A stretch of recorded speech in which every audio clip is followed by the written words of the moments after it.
Good evening. We're now live. I'm hoping it's working. I guess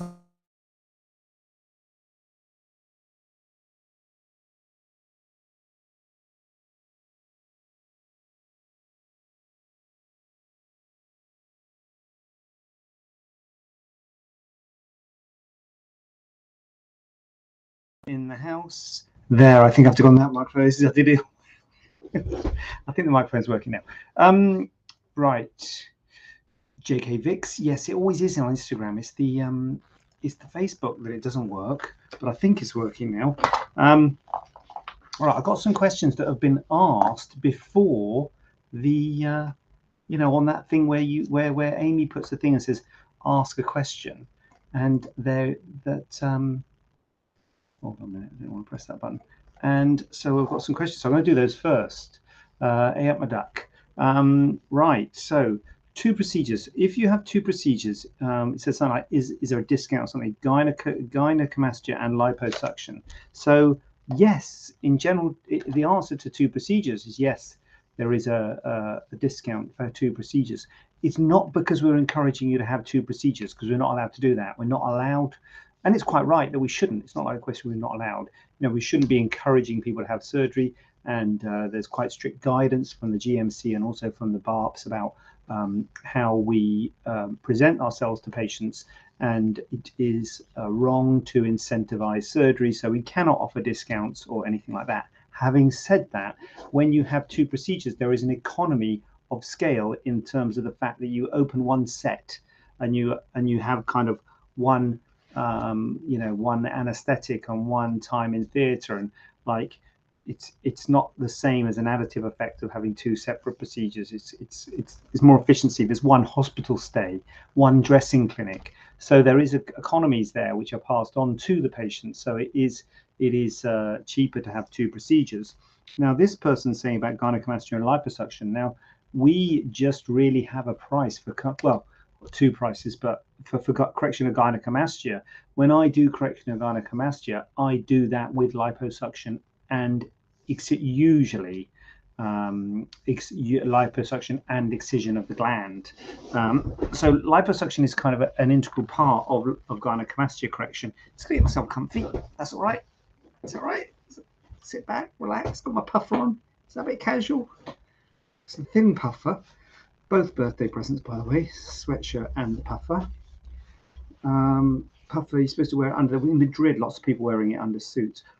Actually, Amy's told me off for doing these talking bits in between because she wants to use it on YouTube. Oh God, sorry, Amy. Right. Anyway, oh yeah, gynecomastia. So gynecomastia correction, liposuction is part of a gynecomastia correction. So it's not like there's another price for gynecomastia and liposuction. It's a price for gynecomastia. That's it. The thing about gynecomastia is that it's more expensive if you have skin excision. So Amy's in the house. Oh, Amy's in the house. Amy, yeah, Amy's not in the house, but that Amy is in the house.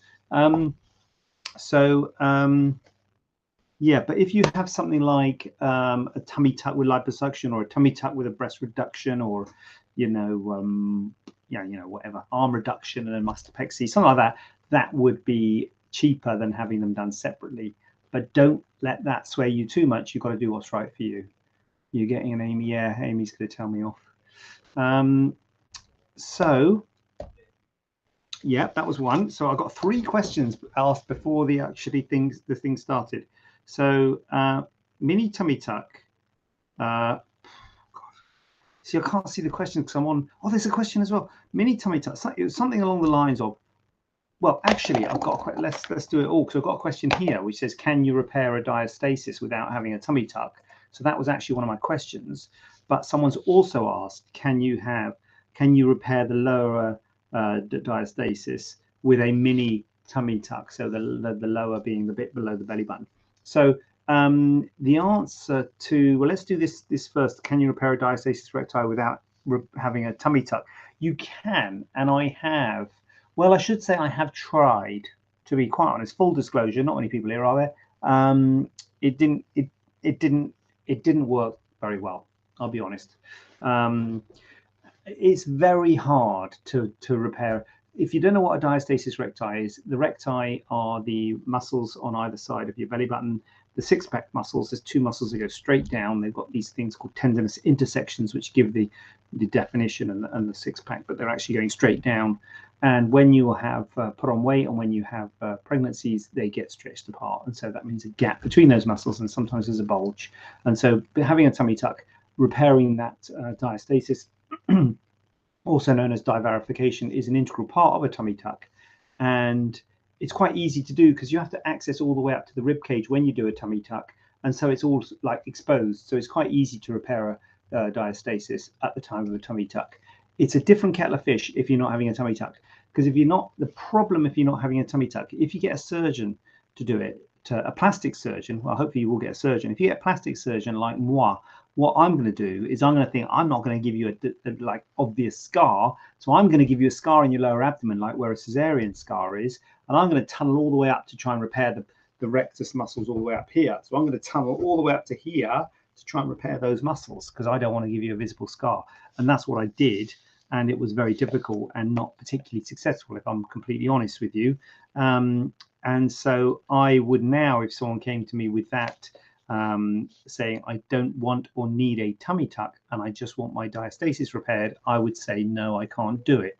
Now, the way to do it, and I think what happened, I ended up referring this chap to the general surgeons, and the way a general surgeon would do it is they would just make an incision right over the diastasis, direct access and repair it. And it's actually quite easy if you're going to make an incision over the diastasis and repair it. That would be easy. But then you look like you'll have a laparotomy. It looks like you've had an abdominal surgery. So I don't particularly like that. You've got to, especially, particularly if you're having it for a cosmetic reason, if you're having the diastasis repaired for a cosmetic reason, then you'll get another cosmetic thing, having a big scar in your upper abdomen. So I don't particularly like that, to be honest with you. So I would probably say if you've got a diastasis without a need for a tummy tuck, I would not advise having it fixed, because I don't think it would be very satisfactory to do it through a lower incision, and I think it would be unsightly to do it through an upper midline incision. Now, this other question saying, can you have a mini tummy tuck and fix the lower diastasis? Well, yes, you can. So with a mini tummy tuck, the big difference in a mini and a full is you don't go above the belly button with a mini. And so one of the issues with a mini is you can't repair the diastasis above the belly button. Well, you can if you float the belly button, if you transect the belly button. But again, it's difficult to get above the belly button with a mini. So to all intents and purposes, you can't get above the belly button with a mini. However, yes, you do have access to the lower abdomen, so you could repair the lower diastasis with a mini. Having said that, most people have the problem is in sort of above the belly button kind of area, so they don't have that problem in the lower abdomen. But if you have got a problem, yes, the answer is yes, it is very possible to repair a lower diastasis with a mini tummy tuck, but you wouldn't be able to get above the belly button. At least you wouldn't be able to easily get above the belly button. What else have we got? We got a question here which says price range for tummy tuck and 360 lipo. I don't do 360 lipo. When people ask for that, I sometimes I go back at that. I say, what do you mean by 360 lipo? Do you know what you mean by 360 lipo? Personally, I don't do 360. I don't do all the around the back lipo when I'm doing a tummy tuck. It's quite a big deal there, and you need quite a lot of rolling and things. So I do hips and flanks to the lipo. So I get as far back as I can with you lying flat on your back. So that's the first thing. I don't really turn you. So I don't know if these people who are doing this 360, presumably someone's doing it because they're calling it that. I don't know if they're turning you and doing lipo. Now, most people don't have a problem with excess fat on the back. It's usually the hips and flanks. It's the sort of side areas and sort of getting round to the flanks, which is kind of where the kidneys are. So you can get quite far round with liposuction with you lying on the back, but it's not strictly speaking 360. So I don't do that. Price range, I've got no idea. Does anyone know how much a tummy tuck with liposuction is? I'm going to say £10,000. Anyone got any advance on that? I think it's about that 9, 10, that 8 to 10,000. I don't know. I don't know. I don't know what the prices are. Genuinely, I have no idea. I don't want to know. It's stressful enough doing this surgery without having to worry about how much people have to pay for the stuff. But if you go on the website, if you do request a quote, you'll get an email sent with the price on it. So you'll get it all sent if you go to the request a price on the Tummy Tuck page. But or you can send us a message and Amy will tell you what the price is. She knows what all the prices are.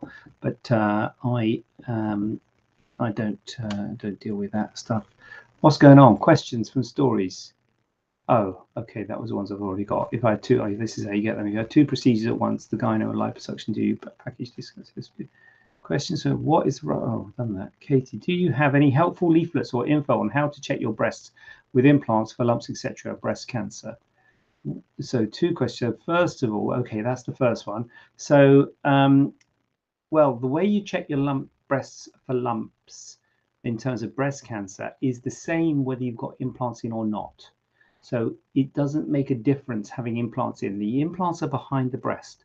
Whether the implants are in front of or behind the muscle, they're always behind the breast. So when you feel, you're always feeling breast. Now, when you're feeling your breast for lumps, you're not expected to be able to differentiate between a lump with the implant or a lump with the breast, and it doesn't matter. It doesn't matter if it's a breast lump or an implant lump. If you've got a lump, you need to seek help, and then the doctors will decide whether it's implant or breast or what needs to be done. But it's from your point of view, you're just looking for lumps in your breast, and you don't need to think, is that my implant or is that my breast? So you examine your breast the same way whether you've got implants or not. We don't have leaflets on how you examine your breast. No, we don't. But the main point is to try and do it regularly, be aware and look for changes, because when you first examine your breasts, you often find they're quite lumpy and you think, oh my god, there's a lump, there's a bump, and then it's just looking for changes really. So and if you're worried, go and see your GP, get checked out, because if you've got implants in, I'm always saying to people, look, I'm very happy to see you, because if you have got implants in, your GP will often say, oh, you've got implants in. So for my patients, I always say, look, I'm very happy to see you. If you want me to be the first point of call, that's absolutely fine. And then I can give you an idea whether it's breast or implant. But checking your breast for lumps is an important thing to do, whether or not you've got implants in, and you do it the same way, whether or not you've got implants in. So thank you for that. And follow-up question from Katie. With regards to capsular contracture with implants, what sort of pain or sensation would I feel in my breasts? So capsular contracture is scar tissue forming around the implant, and it's a progressive condition. So it starts off with it just like feeling a little bit hard, but looking fine. Then the breast looks a bit misshapen and a bit fuller, and then it gets painful. The sort of pain you get is like an ache. It's an ache. It's not usually a sharp pain, it's an ache, and the pain is like the fourth stage. So the first stage is basically you can't see or feel them. It's everybody's got stage 1 capsular contracture. Stage 2 capsular contracture is the fact that you can feel the breast when you feel the implants when you examine patients, but they look fine. Stage 3 is when they start to look a little bit misshapen, and usually it's one side. So one side looks a bit misshapen, often looks a bit fuller in the upper part as that capsule is contracting around that implant. The implants are called round implants, but they're kind of like dome shape. As the capsule contracts, it turns into a round, into a ball, into a sphere, and it can look quite full. And then stage 4 is painful breast. So if it is, so I don't know what you're asking the question, maybe saying, is my pain capsular contracture sort of thing? You kind of have to have quite an obvious capsule before you start getting pain. So if you're getting pain and you haven't got an obvious capsule, you might be thinking maybe it's something else. I mean, there's lots of reasons for breast pain. So capsular pain is usually kind of an end stage symptom of capsular contracture. It happens sort of a little bit later on, but it's like an ache, uncomfortable when you go and hug someone. It's like, oh god, that hurts. So that's the kind of pain that you get with a capsular contracture. Look at that. That's what we're after. That's the sort of spontaneous publicity we need. All those questions coming in. That is unbelievable. Unbelievable. I could have almost done this I could have just done it. I could have just stopped here now, couldn't I? So that's it. I've done my Q&A just purely on questions that have been preordained. But I'm not going to, because I have got some questions in the bag, because I'm always worried that's not going to happen. It's quite a big deal to come on and just say, right, ask me some questions. So I always make sure we've got some asked before, but that's amazing. We've got those ones there and then. Anyway, these questions are some preordained ones. Do I need to have a general anesthetic for an arm reduction? No, No, you don't. Now, a little bit uncomfortable. We were talking to one of the anaesthetists about this the other day, and I've got to be honest, I'm kind of like changed a bit in terms of my feelings of general anaesthetic and so-called twilight or local anaesthetic with sedation. So when we were in lockdown, we kind of we were limited as to where we could operate. And we went to some places where we could only do twilight, local and sedation. And it was amazing what you can do under twilight. And you can, to be fair, do most things under twilight. And it works really well. And it is really good. Now I'm back in hospitals where you can do general anesthetic. And I don't do twilight very often. And I think you end up doing a lot more twilight in places where you have to do twilight than you would if you were able to do GA. So in the hospitals where you can do GA, obviously you can do GA and twilight, and you don't end up doing twilight very often. So I'm and speaking to anaesthetists, you know, the twilight is often quite similar to a GA in terms of the depth of anesthesia, and so it's not like wildly different. But nevertheless, if there's a reason that you don't want general, which is presumably what I'm getting at from this question, yes, I think an arm reduction is one of those ones where you could. But as I say, well, I didn't say it, but I'm going to say it now. It's a bit uncomfortable because you often have to do liposuction. You don't always do liposuction with an arm reduction, but that can be a bit uncomfortable. And you go quite deep because you take it to full thickness of the fat away. But for sure, it is something that can be done under a twilight or local anesthetic sedation. Arm reduction would be perfectly reasonable to do it in that way. Do we offer treatment for basal cell carcinoma? By God, yes, we do. Of course we do. Well, not of course we do. We do. We do skin cancer. Skin cancer is an integral part of plastic surgery. We've got Azam Faroa at the clinic, who is a specialist in skin cancers. And you know, we can all do skin cancers, and we've all treated skin cancers. So basal cell carcinoma is a skin cancer and needs a wide excision. So you take a rim of normal skin around it, so it often leaves a bigger scar than you might expect, but it's eminently treatable when they're completely excised. So that is something that for sure we can handle at the clinic. Do we offer the donut lift technique? I'm going to probably say no to that question. We can't. I don't know what the other guys' views are. I don't know what Costa's view is on this, but I'm not a massive fan of the donut technique. The donut technique is a type of breast lift with just a scar around the areola. So can we do it? Yes, we can. Do we do it? No, we don't. I mean, I do it sometimes for a tuberous breast deformity or gynecomastia for a male a breast to tighten the skin. So you can do it, and it does definitely tighten the skin, but it doesn't do a great job of it on a female breast. I don't think it gives good projection to the breast. It flattens the breast. It gives quite a wrinkled scar because your donut is a big scar into a little scar. And so, I mean, the scar does tend to fade, to be fair.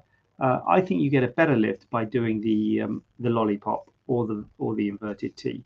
So I personally pretty much always would put a vertical scar below that circumareolar scar, and often the horizontal one as well.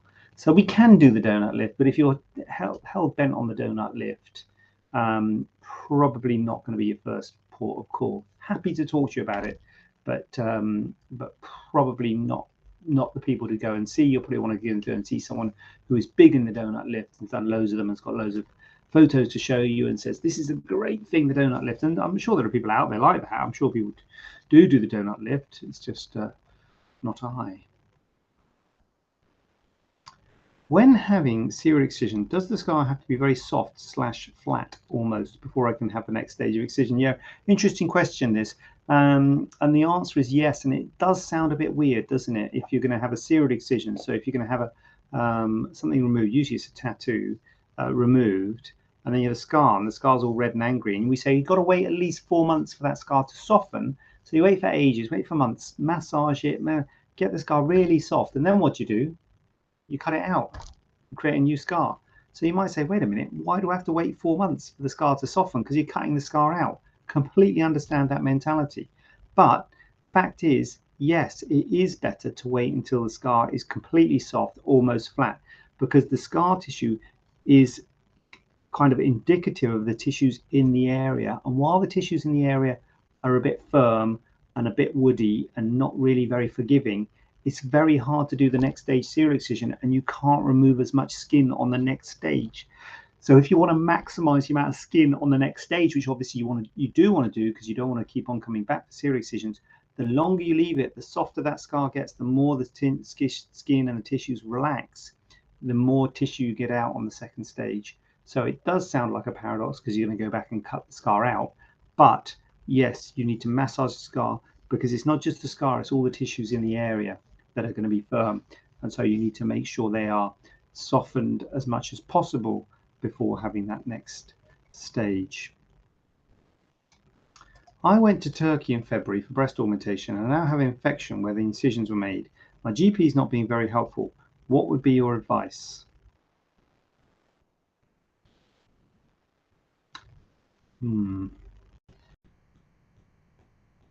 It's really hard.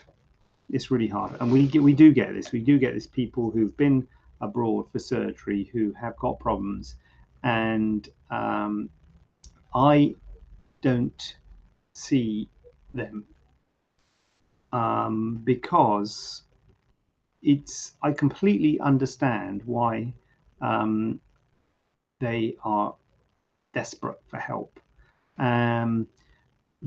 The problem is when you do this surgery, the way it is set up is that the surgery is paid for. It's a fixed price package for the surgery and the aftercare. And as a doctor, we've got responsibility to our patients.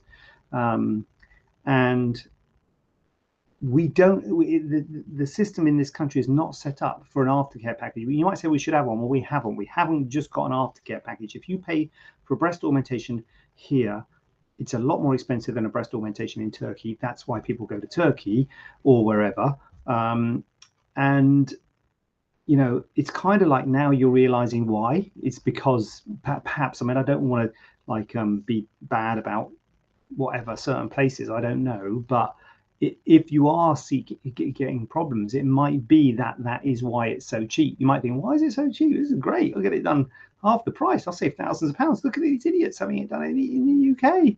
They're wasting their money. Well, you know, this is the problem. You kind of often only realize it once you've got a problem. And I guess the onus is on us to explain to people before they go, to say, look, you have to make an informed decision if you're going to get that surgery cheaper. But you've got to think about why is it cheaper and accept that you might have problems like this, because you will find that you will have difficulty with people giving you help. The NHS is only a certain amount that they can do. If you've got kind of really bad problems, they will help you. But if you're just not happy and you've got problems with your wounds and things like that, it is difficult. And it's kind of like, you know, if you think of it from someone who's had surgery in the UK and spent all the money to have me do the surgery in the UK, and then you spend less money to have it done at Turkey, and then I do your aftercare, it's like, well, why, you know, so, you know, I would say, and I know this is probably not helpful, that the onus is on the surgeon in Turkey to look after you. So you're saying the GP is not being very helpful. Well, it's the onus is on the people who did the surgery. And really, I don't know how it works with these places. Do they not have representatives in the UK? Or, you know, it is the people who did the surgery who need to help you. And, you know, certainly from my point of view, I want to be the person that is helping. If someone's got a problem, I don't want them to be on some, you know, Q&A with some, or ringing up some other surgeon saying, you know, oh, please help me because my GP's not being helpful. I'm like, forget the GP. You should be coming and seeing me. I don't even want you to phone the GP. I want to be helping you. So, you know, that's the problem here. The problem is that these places, and if they're not, then, well, I don't know. And that's the other problem with going abroad. As I've always said, that it's not necessarily bad surgeons abroad, good surgeons in the UK. The problem is we don't know how it's different. We don't know how it's regulated. You don't know who to go to. You don't know who to say, look, what's going on here. You know, in this country, we have regulatory bodies. We have the BARTs, we have the GMC. You know, you have places you can go and say, look, this doctor is not looking after me properly. Have a word with him. And we would get severely reprimanded and taken to task if we don't look after our patients post-operatively. So, but your doctor in Turkey, it seems to be that some places can just ignore you when you've got a problem, which is unbelievable to me. But I you know, I don't know what to say, and I'll tell you now, I don't tend to, you know, I'm very happy to do this. I'm very happy to give you advice on like this. But once you take it on as a surgeon, once a surgeon takes you on for your aftercare, they're then responsible for you. They're then responsible once the incisions have healed, once the infection's gone. If the breasts are all wonky, if you've got the scars are all bad, then it becomes that surgeon's responsibility to try and fix that. And it's very hard doing revision surgery. It's very hard when you get infections, if you have to remove implants. You know, it's hard to come back from that. And no one really wants to take that on.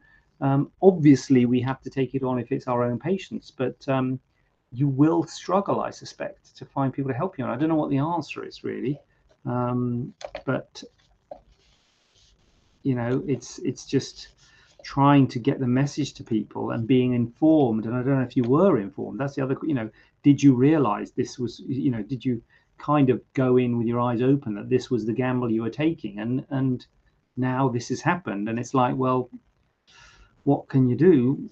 You know, this is why you saved the money. And as I say, my advice is to go to, you know, ring up the Turkey people and say, look, I need help and I can't travel back. Or maybe you do need to travel back. I don't know what the aftercare arrangements are. You know, maybe you need to say before having the surgery, what do I do if there's a problem? You know, maybe you need to make it clear. But I don't know. Maybe people don't ask these sorts of things. But yeah. So what's my advice? My advice is go back to the Turkey people, and they should look after you. That is that's what should happen. Right, what's Ange got? Ange, evening Jay. Jay, nice. Single, you've even shortened the JJ to J. That's what you got, Ange. Do you think a belt lipectomy is a successful surgery, and what would the recovery be like? Many thanks, Ange. Do I think a belt lipectomy is a successful surgery? Well, I've got to be honest with you, Ange. It's a big surgery. It's a big surgery, and I normally tell people that you're going to have a problem. Don't want to be negative, but there's probably going to be something, you know, some probably the scar, seroma, and localized infection. So it's such a big op, you know. So in that respect, you could say, well, is it successful? Because there's pretty much always a problem. You know what? It is successful because the people who have it have got significant circumferential excess, particularly laterally, you know. So it does have a massive change on people's lives, but it is quite a lot to go through, and you don't want to take it on lightly. And there are not many people really that are candidates for it, to be honest with you. You can do an awful lot with a tummy tuck, with a standard full tummy tuck. But there's no question, particularly if you've got fullness on the sides and also to a degree the back, you know, the belt lipectomy is the way to get that circumferential skin tightening. So I would say, kind of, is it successful? Yes and no. Yes, it's massively successful in that the patients who have it are absolutely transformed. I saw someone last week, I think it was on Friday, who'd had one, and you just look at her and think, my God, you look completely, you know, absolutely transformational, amazing. So massively successful from that point of view. But you have to accept it's a big operation and there are risks, and there is a good chance that you will have some kind of issue, and you know, there might be a bit of wound healing problems or some issue somewhere. So you want to go in with your eyes open, but yeah, it's in the right person, transformational and very, very successful. Many thanks to you, Ange. Many thanks to you. So, what a roller coaster that was. So I'm out. Just so you know, I am out of questions here. So this is the wind up piece now, where we kind of, you know, wind up just in case someone comes in with a late one. But what I would say is next week is Easter. I know this week is Easter holidays, but I'm working this week, as you can tell. I think you can tell that I'm working. But next week I am off. well, I'm working on Friday now because Costas has cancelled his clinic because of the doctor's strike. So he's got to stand.